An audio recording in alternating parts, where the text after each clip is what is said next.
Dust settled over the ruins like a burial shroud. Daniel Ross wiped blood from his visor and surveyed what remained of the mining complex. 3 days ago, this place had been home to 2,000 workers. Now it was just broken metal and scorched earth. The Draknir had done this. Those massive dragon creatures had swept down from the sky, breathing fire hot enough to melt steel. The coalition forces had pushed them back eventually, but the cost was written in ash across every surface. Daniel's boots crunched over debris as he moved through the wreckage. He was a contractor, not regular military. That meant he got the dirty jobs that actual soldiers wouldn't touch. Today's assignment was simple: clear out any remaining Draknir warriors hiding in the industrial sector.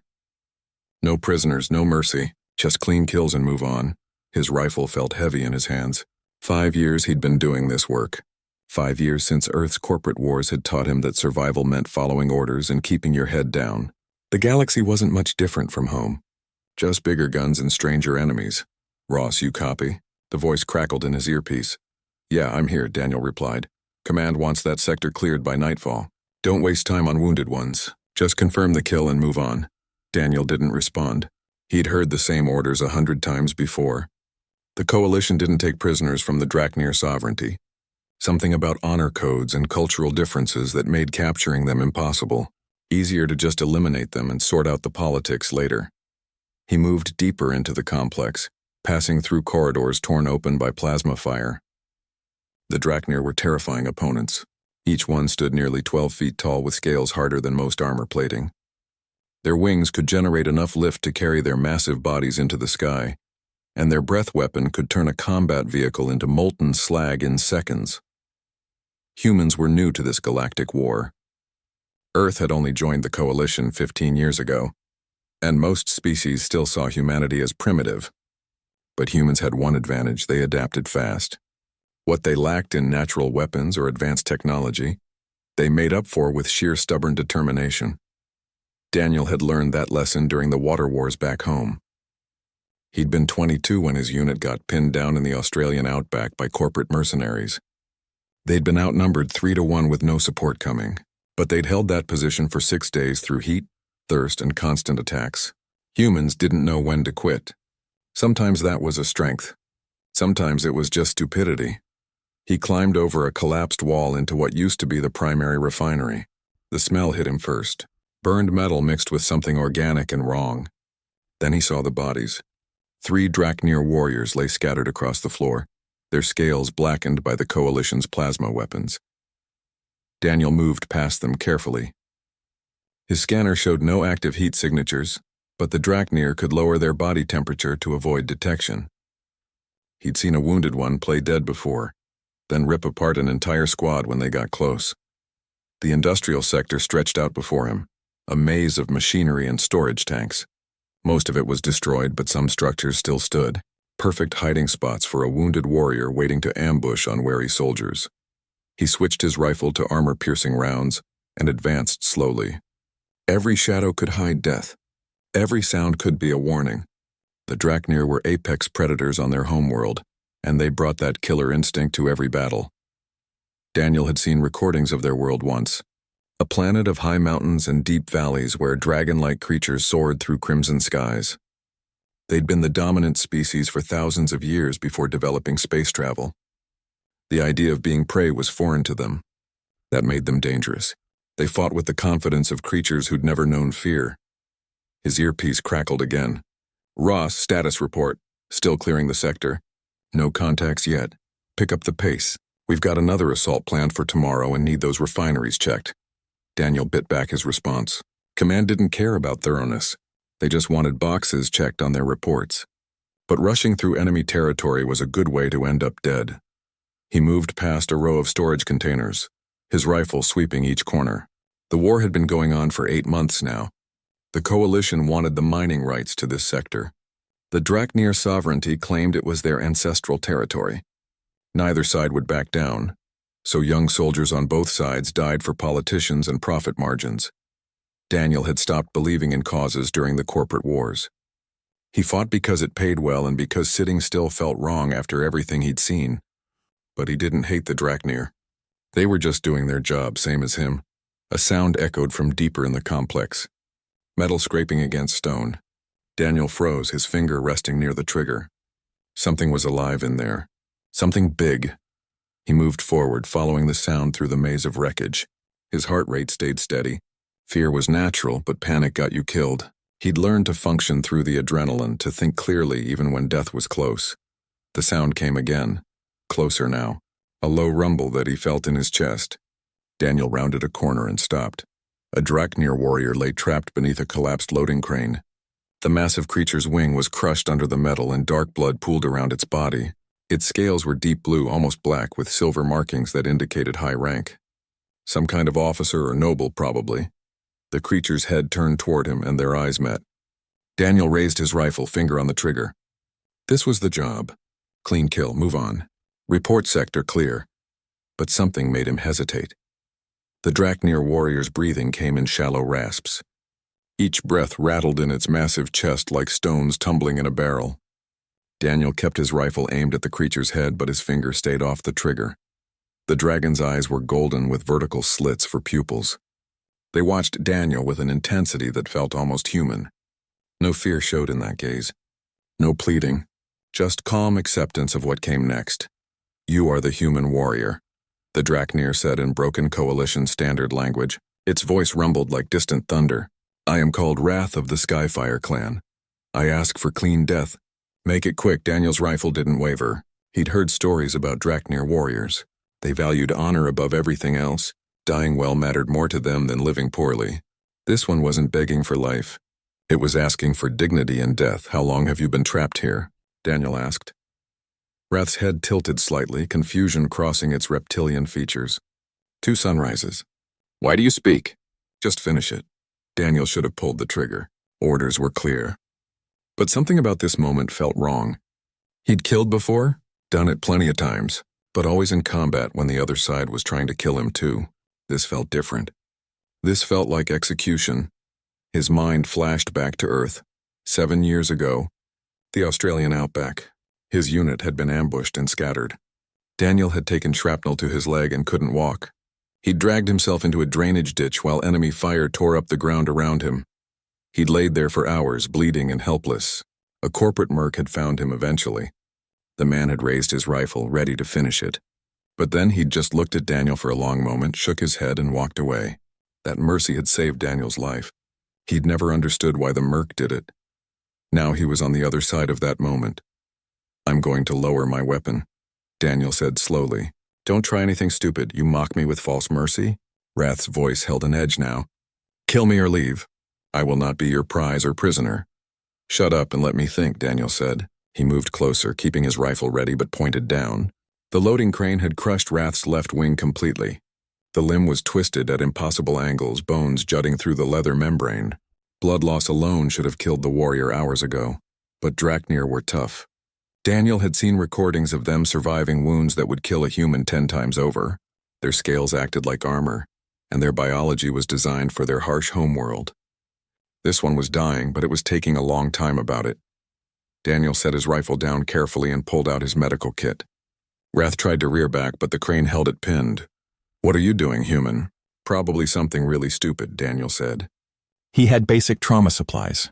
Nothing designed for alien biology, but blood loss was blood loss across most species. He pulled out coagulation foam and approached the worst wound. Stop this, Wrath growled. I am your enemy. We are at war.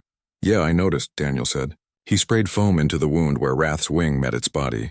The creature flinched but didn't pull away. But you're also trapped under about 3 tons of metal and not going anywhere. War can wait 5 minutes.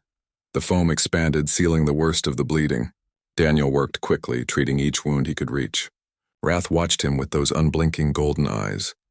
Confusion clear on its alien features. Why? Wrath asked finally. We killed your people. Burned your colony. Why show mercy? Daniel didn't answer immediately. He finished sealing a gash along Wrath's shoulder before sitting back on his heels. During the wars on Earth, someone showed me mercy when I was bleeding out in a ditch. Never knew why he did it. Maybe he was tired of killing. Maybe he just saw another soldier instead of an enemy. I don't know.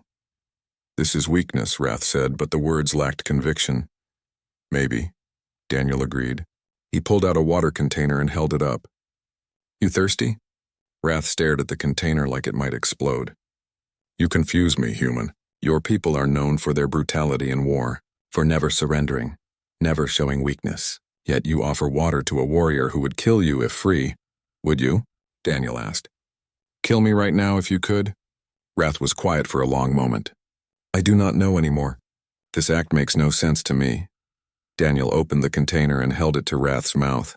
The dragon drank slowly, its eyes never leaving Daniel's face. When it finished, Daniel pulled back and checked his scanner. No other coalition forces nearby. Good. He stood and picked up his rifle. Listen carefully. I'm going to report this sector clear. That buys you maybe 12 hours before someone else checks. Your people have scouts watching this planet. If they come looking, they might find you. You would lie to your commanders for me? Wrath's voice held wonder now. This breaks your laws. Probably, Daniel said. He pulled out 2 more medical packs and set them within Wrath's reach. I've broken worse laws for worse reasons. At least this time it might save a life instead of taking one. I do not understand humans, Wrath said quietly. That makes 2 of us, Daniel replied. He turned to leave, then paused. For what it's worth, I hope your people find you.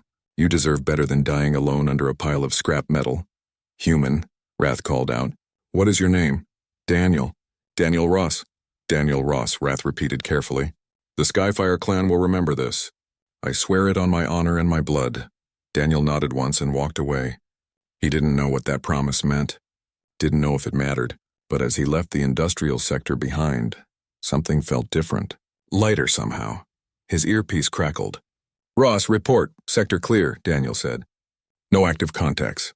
Moving to next checkpoint, the lie came easily. Too easily, maybe. 3 days crawled by like wounded animals. Daniel went through the motions of his job, clearing sectors and filing reports. Nobody questioned his claim about the industrial complex. Nobody cared. The war ground forward like it always did, chewing up lives and spitting out bodies. But something had changed. Daniel noticed it first during a routine patrol. His squad was moving through the eastern perimeter when his scanner picked up Draknir scout ships overhead. Standard procedure was to call in air support and take cover, but the scouts just circled once and flew away. No attack, no hostile action. They just watched. That was weird, muttered Stevens, one of the other contractors. Those scouts usually strafe anything that moves. Daniel said nothing. He watched the sky where the ships had disappeared, a cold knot forming in his stomach. The next day brought more strangeness. A coalition supply convoy got ambushed by Draknir ground forces in the northern valley. 12 warriors hit them hard and fast, but when Daniel's squad arrived as reinforcement, the Draknir pulled back immediately. They'd been winning, had the convoy pinned down, then they just left. The convoy commander was baffled. I've never seen them retreat like that. They fight to the death usually. What spooked them? Daniel had no answer, but he noticed how the Draknir warriors had looked directly at him before withdrawing, like they'd been searching for something specific. By the 4th day, coalition intelligence was losing their minds. Draknir attack patterns had shifted dramatically in specific sectors. They were avoiding combat wherever Daniel's unit operated. Other fronts saw intense fighting, but anywhere Daniel went became quiet. It's like they're tracking someone, the intelligence officer said during the briefing. But that's impossible. They don't have access to our personnel databases. Daniel kept his mouth shut. He couldn't shake the memory of Wrath's final words. The Skyfire clan will remember this. What did that mean? How could sparing one wounded warrior change enemy behavior across an entire war zone? That night he couldn't sleep. He lay in his bunk staring at the ceiling while other soldiers snored around him. His decision in that industrial complex haunted him. Not with regret exactly, but with uncertainty. He'd acted on instinct, on some half-remembered lesson about mercy and honor. Now it felt like he'd pulled a thread that was unraveling something much larger. Meanwhile, hundreds of miles away in Draknir territory, Wrath stood before the clan council. His wing had been repaired as much as possible, but he would never fly as well as before. The injury marked him permanently, yet he stood tall, his bearing proud as he addressed the 12 elders. The human showed me mercy when I was helpless, Wrath said. He lowered his weapon. He treated my wounds. He gave me water and lied to his commander so I might be rescued. This was not tactical. It was not strategic. It was simple compassion. Elder Kira, oldest of the council, leaned forward. Her scales were pale with age, but her eyes remained sharp. You understand what you ask? The old law has not been invoked in 3 generations. I understand perfectly, Wrath replied. A warrior showed mercy to a Draknir at their most vulnerable moment. By the old law, that warrior is now bonded to our bloodline. His life is sacred to us. We are honor-bound to protect him. Another elder, Thorn, slammed his tail against the stone floor. He is an enemy combatant. His people kill our warriors daily. You would have us protect someone who fights against us? The old law makes no exceptions, Wrath said quietly. Honor is honor. Debt is debt. Without these things, we are just beasts pretending to be civilized. The council erupted into argument. Some agreed with Wrath, others called him a fool. But Elder Kira raised her hand for silence. The old law exists for a reason, she said. It reminds us that honor transcends convenience, that our word means something even when it costs us dearly. Wrath is correct. The human Daniel Ross is now under the protection of the Skyfire clan. But how? Asked another elder. We cannot simply stop fighting the war. We fight as ordered, Kira said.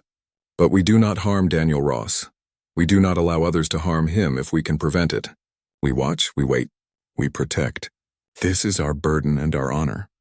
Thorn shook his massive head. This will complicate everything. Honor often does, Kira replied.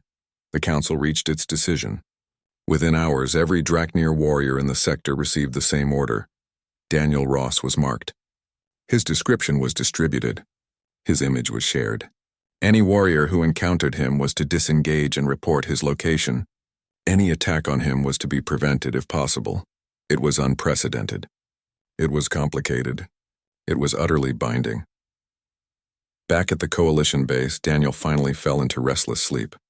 He dreamed of golden eyes and broken wings, of promises made in blood and words he didn't understand. When he woke, nothing had changed. He pulled on his gear, checked his weapons, and prepared for another day of war. But as he stepped outside, he saw them. High above, circling in the pre-dawn light, Draknir scouts. Dozens of them. Just watching. Just waiting. Steven saw them too. What the hell are they doing? Daniel watched the distant shapes and felt that knot in his stomach tighten. I don't know, but that was a lie. Deep down, he knew exactly what was happening. He just didn't know what it meant, or what it would cost. The war was about to get very complicated, and it was all because he'd chosen mercy over orders in a dusty industrial complex. One decision, one moment of compassion. The consequences were spreading like ripples in water, touching things he couldn't see or predict. Daniel shouldered his rifle and headed for the briefing room. Above him, the dragons circled and watched. They would keep watching, because honor demanded it. Because one human had shown mercy when he could have shown death. The old law was awakening after sleeping for generations, and neither side understood what that would mean. 7 days after Daniel spared Wrath, Coalition Command planned their biggest offensive yet. They'd identified a major Draknir stronghold in the mountain range 20 kilometers north. Taking it would break the enemy's supply lines and potentially end the war in this sector. Daniel's unit got assigned to the vanguard. First wave. Highest casualties. Standard procedure for contractors and expendables. He checked his gear methodically while the transport ship rattled through atmospheric entry. Beside him, Stevens nervously adjusted his helmet. You ever get the feeling we're walking into something bad? Stevens asked. Every single time, Daniel replied. That's what keeps you alive. The moment you stop being scared is the moment you get careless. The transport bay doors opened to reveal the drop zone. Rocky terrain stretched out below, peppered with craters from preliminary bombardment. Smoke rose from a dozen fires. It looked like hell rendered in stone and ash. 30 seconds, the pilot called out. Daniel stood and gripped the overhead rail. Around him, 40 other soldiers did the same.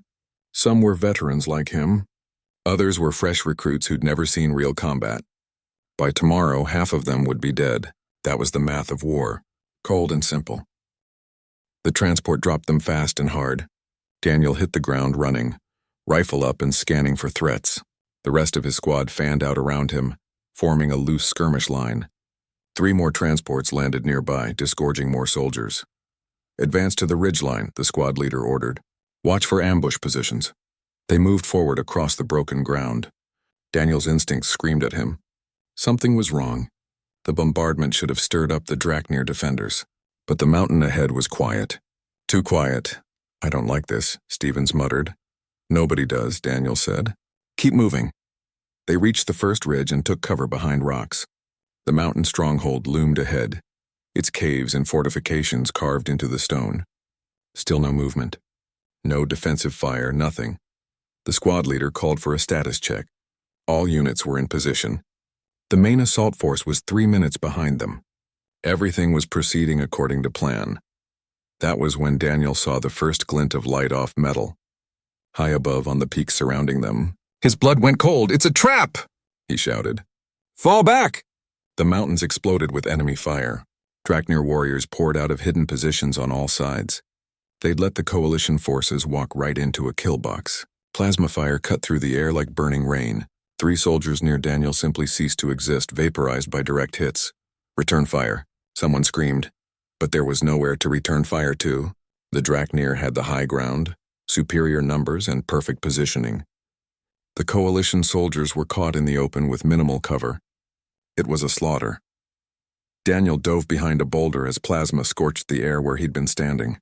His rifle felt useless. You couldn't shoot what you couldn't see, and the Draknir were using the terrain perfectly. "We need air support," the squad leader yelled into his comm. "We're getting torn apart out here." "Orbital strikes inbound," Command replied. "Clear the area if you can. Impact in 2 minutes." Daniel's stomach dropped.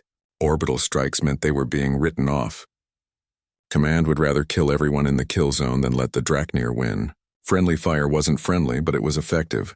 Stevens crawled up beside him, blood running from a gash on his forehead. "We can't outrun orbital strikes." "I know," Daniel said. He looked around desperately. Maybe 15 soldiers still alive out of 40. The Draknir fire was intensifying. They were being methodical, picking off survivors one by one. Daniel's mind raced through options. All of them ended badly. They couldn't retreat fast enough, couldn't call off the strike, couldn't fight their way out. This was it. This was how it ended. Then the sky changed. It started as shadows, dozens of them, then hundreds. Draknir warriors descending from the clouds like judgment itself. But they weren't attacking. They were forming a barrier between Daniel and the hostile forces. The enemy fire stopped abruptly. Confusion rippled through both sides. Draknir warriors were protecting human soldiers. That wasn't possible. That violated every rule of war. A massive shape landed directly in front of Daniel, wings spread wide. The creature's scales were deep blue marked with silver. Daniel recognized those markings, Wrath. "Daniel Ross," Wrath's voice rumbled. "You are in danger. This is unacceptable. What are you doing?" Daniel stared at the dragon warrior. "We're enemies." "You are under the protection of the Skyfire clan," Wrath said. "That supersedes all other considerations." More Draknir landed around them, forming a protective circle around Daniel and the surviving humans. The hostile warriors on the mountains hesitated, clearly receiving orders and countermands as their own people shielded the enemy. "Orbital strike in 60 seconds, Daniel's comm announced cheerfully. "Your command has called destruction from the sky," Wrath said. "We will shield you." "You'll die," Daniel said. "The blast will kill everything in a half-kilometer radius." "Then we die with honor," Wrath replied. "The old law is clear. Your life is sacred to us." Daniel looked around wildly. Dozens of Draknir warriors stood in protective formation, their wings spread to create a living barrier. They were willing to die. All of them. Because he'd shown mercy to one wounded soldier. "This is insane," Stevens whispered. 30 seconds, the comm announced. Daniel looked up at Wrath. The dragon warrior met his gaze with those golden eyes, calm and certain. No regret, no fear, just absolute conviction. Above them, the sky began to burn. The orbital strike was coming down. Plasma lances designed to turn mountains into glass. And these warriors were going to stand between that fire and one human soldier they'd never met. Because honor demanded, and because mercy had created a debt deeper than war. Daniel closed his eyes and waited for the end. Then the fire came down like the wrath of gods, and the world turned white. Daniel woke to the smell of burned scales and ozone. His ears rang like church bells. Everything hurt. He tried to sit up and immediately regretted it. Pain lanced through his ribs. "Don't move, human." A Draknir voice, not Wrath's. "You are injured." Daniel's vision cleared slowly. He was lying in a shallow crater. Around him, Draknir warriors tended to their own wounded. Their scales were blackened and cracked from the orbital strike. Some weren't moving at all. But they'd survived. Somehow, impossibly, they'd survived, Wrath. Daniel managed to croak. I live. Wrath appeared above him, one wing hanging at an odd angle. As do you. The Skyfire clan kept its promise. You're all crazy, Daniel said. He looked around at the devastation. You could have died. Should have died. Yes, Wrath agreed simply. But honor matters more than survival.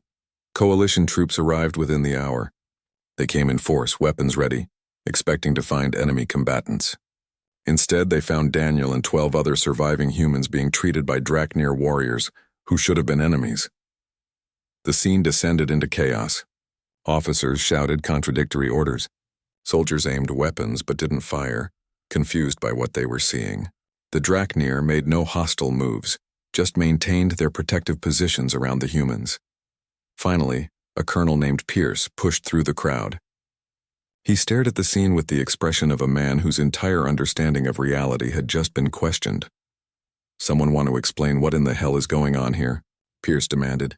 Wrath stepped forward. We protected those under our honor debt. Per the old law of our people, no offense was intended to the coalition forces. Honor debt? Pierce looked at Daniel. Ross, what is this creature talking about? Daniel tried to stand. Pain made him gasp, but he managed to get upright with Stevens supporting him. I showed mercy to a wounded Draknir warrior 8 days ago, sir. Apparently that triggered some kind of cultural protocol. You showed mercy to an enemy combatant? Pierce's voice went very quiet. That was more dangerous than shouting. You were ordered to eliminate all hostile contacts. Yes, sir, Daniel said. I disobeyed orders. The colonel's face went red. You're under arrest, Ross. Aiding the enemy, disobeying direct orders, compromising military operations. I'll see you court-martialed and imprisoned for 20 years. With respect, sir, Stevens spoke up. Ross just saved all our lives. Those warriors took orbital fire to protect us. Whatever he did, it worked in our favor. That's not how military law works, soldier, Pierce snapped. But uncertainty flickered in his eyes. The situation was unprecedented. Nothing in the Coalition military handbook covered enemy combatants sacrificing themselves to protect your forces. The Draknir warriors withdrew slowly, backing away but keeping their eyes on Daniel. Wrath was the last to leave. Daniel Ross, he said formally. The Skyfire clan will maintain watch over you. No harm will come to you while we have breath. Then they were gone, lifting into the sky on damaged wings. The Coalition soldiers watched them go in stunned silence. Daniel was taken back to base in restraints. They put him in a detention cell normally used for prisoners awaiting trial. The walls were gray metal. No windows, just a cot and a toilet. He'd been in worse places, but the uncertainty gnawed at him. Days passed. Interrogators came and went, asking the same questions in different ways. What was his relationship with the Draknir? Was he a traitor? Had he been turned against the Coalition? Daniel told the truth repeatedly, but they didn't want to believe something so simple. Meanwhile, outside his cell, the situation escalated. The Draknir sovereignty sent formal communications demanding Daniel's protection be recognized. They invoked ancient treaties and laws the Coalition had never heard of. When Coalition Command refused to acknowledge the claims, 3 Draknir battle groups took up position directly above the military base. They didn't attack, didn't make threats, just circled endlessly, a constant reminder of their presence. Any Coalition ship that tried to leave the atmosphere got escorted by Draknir fighters. Not hostile. Just watching, the media caught wind of the story. Suddenly, Daniel's face was on every news feed across Coalition space. Human contractor creates interstellar incident. Warrior protects enemy, enemy protects warrior. Dragon honor debt threatens peace talks.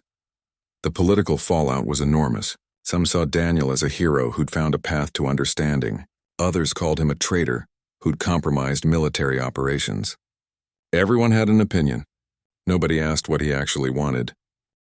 On the 7th day of his detention, 2 men in expensive suits visited his cell. Government officials, not military. They spoke in careful, measured tones about diplomatic solutions and strategic opportunities. You've become valuable, Ross, one of them said. The Draknir are obsessed with this honor debt. We could use that. You could be our leverage in negotiations. I'm not a weapon, Daniel said. Everyone's a weapon if used correctly, the official replied. After they left, Daniel sat on his cot and stared at the wall. He'd shown mercy to 1 wounded warrior, One simple act of compassion. Now it had spiraled into an interstellar incident that could change the course of the war. He thought about Wrath standing in front of him as orbital fire rained down. The absolute certainty in those golden eyes. The willingness to die for a promise made to someone who'd been an enemy hours before. Humans weren't used to that kind of honor. Earth's wars had been fought for profit and resources. Loyalty was something you bought with paychecks and threatened with prison time. The idea of honor transcending self-interest felt alien, but maybe that was the problem. Maybe humanity needed to remember that some things mattered more than survival, more than profit, more than following orders. Daniel closed his eyes and tried to sleep. Outside his cell, the dragons circled endlessly, waiting, watching, protecting a man they'd never met because honor demanded it. The summit took place on a neutral station orbiting between Coalition and Draknir space. Daniel was brought from his cell in chains like a criminal. He sat in a conference room designed for diplomacy, surrounded by officials who treated him like either a terrorist or a miracle, depending on their agenda. Across the table sat representatives of the Draknir sovereignty. Wrath was among them, his wings now fully healed. Their eyes met briefly. The dragon warrior nodded once, a gesture of recognition and respect. "Let's be clear about why we're here," began Ambassador Chen from Coalition Diplomatic Corps. "This situation is untenable. We have enemy forces protecting one of our contractors. It's creating chaos across the entire war effort." Elder Kira spoke for the Draknir. "We are here because a human showed mercy when he could have shown death. The old law is binding. Daniel Ross is under our protection. This is not negotiable." "Then explain your old law," Chen demanded. "Help us understand what we're dealing with." Kira's scales rustled as she settled into her seat. 3,000 years ago, our people were barbaric. We fought clan against clan, burning and killing without honor. Then the First Council established the old law. It stated that any warrior who shows mercy to a helpless Draknir has demonstrated the highest form of honor. That warrior and their bloodline become sacred to us, protected, cherished. "That's ancient history," Chen said. "Surely it doesn't apply to modern warfare." "Honor does not age," Kira replied. "It does not bend to convenience. Without honor, we are nothing." A coalition general slammed his hand on the table. "Your honor is costing lives on both sides. This war needs to end, not get more complicated." "Then perhaps we should ask why we are at war," Wrath said quietly. All eyes turned to him. "What are we fighting for? What great principle demands our soldiers die?" The room went silent. Finally, a nervous-looking bureaucrat cleared his throat. "The mining rights to the Talus sector. The Coalition requires the rare minerals found there for faster-than-light drive production. And we claim it as ancestral territory," a Draknir representative added. "Our ancestors hunted those mountains for generations before your Coalition even existed. So we're killing each other over rocks and history," Daniel said. Everyone turned to look at him. He hadn't spoken since entering the room. "That's what this comes down to? Not survival. Not defense. Just who gets to dig holes in the ground." "It's more complicated than that," Chen started. "Is it?" Daniel asked. "Because from where I'm sitting, it looks pretty simple. You want minerals. They want respect for their history. Meanwhile, soldiers on both sides are dying because neither government will admit they might be wrong." "Watch your tone, Ross," the general warned. "You're already facing charges, then add more," Daniel said. "I'm done caring. I showed mercy to a wounded warrior because it was the right thing to do. Not because of politics, not because of strategy, just because he deserved dignity in what I thought would be his last moments. And you know what I learned?" He looked around the table at all the powerful people who controlled the fates of millions. "I learned that we're all just people. Human, Draknir, whatever. We all bleed. We all feel pain. We all understand honor and mercy even if we express it differently. The only thing that makes us enemies is the stories we tell ourselves about why we need to fight." Wrath stood slowly. "The human speaks truth. I have fought Coalition forces for 8 months. I have killed your soldiers, and they have killed mine. All for minerals that will be exhausted in 20 years and pride that costs us everything meaningful." "You suggest what exactly?" Chen asked. "That we just stop fighting?" "I suggest we start talking," Wrath said. "As Daniel Ross showed mercy to me, perhaps our governments can show wisdom to our people." Over the next 6 hours, something remarkable happened. With Daniel and Wrath present as living proof that understanding was possible, negotiations actually progressed. The Draknir agreed to share mining rights in exchange for coalition recognition of certain territories as cultural heritage sites. Small compromises built into larger agreements. It wasn't perfect. Both sides gave up things they'd sworn were non-negotiable. But slowly the framework for peace emerged. Daniel was released from custody without charges. The coalition couldn't prosecute him without undermining the peace process. He became a liaison between human and Draknir forces, helping smooth the transition from war to cooperation. 6 months later, Daniel stood on a rebuilt mining colony on Talos 9. The complex now employed both humans and Draknir workers. They still didn't always understand each other. Cultural differences created friction, but they were learning. Wrath landed beside him, wings folded neatly. Strange, is it not? We were enemies. Now we build together. Yeah, Daniel said. Strange doesn't begin to cover it. The Skyfire clan maintains honor guard for you still, Wrath said. Though now it is ceremonial rather than protective. Does this bother you? Daniel looked up at the sky where several Draknir warriors circled lazily. At first it did. Felt like being watched constantly. But I'm getting used to it. Besides, it reminds everyone that individuals can make a difference. You changed the course of a war with one act of mercy, Wrath said. That is worthy of songs. I just did what felt right, Daniel replied. Anyone could have done the same. But they did not, Wrath said. You did. That is what matters. They stood together in comfortable silence, watching mixed patrols of human and Draknir ships cross the sky. The war had ended. The healing had begun, not because of grand strategies or political maneuvering, but because one human contractor had chosen compassion over orders. Daniel thought about that moment in the industrial complex. The weight of his rifle, the choice he'd made, how easily he could have pulled the trigger and moved on. How different everything would be if he had. Thank you, Wrath said quietly. For what? For showing me that strength and mercy are not opposites, Wrath said. That true honor lies in choosing compassion when you have the power to destroy. Daniel smiled. You showed me the same thing. Your people were willing to die to protect one human. That's a kind of honor my species forgot somewhere along the way. Above them, dragons and human ships flew together, a sight that would have been impossible a year ago. Proof that understanding could bridge any divide if you were brave enough to take the first step. The sky filled with dragons, but they no longer brought war. They brought hope.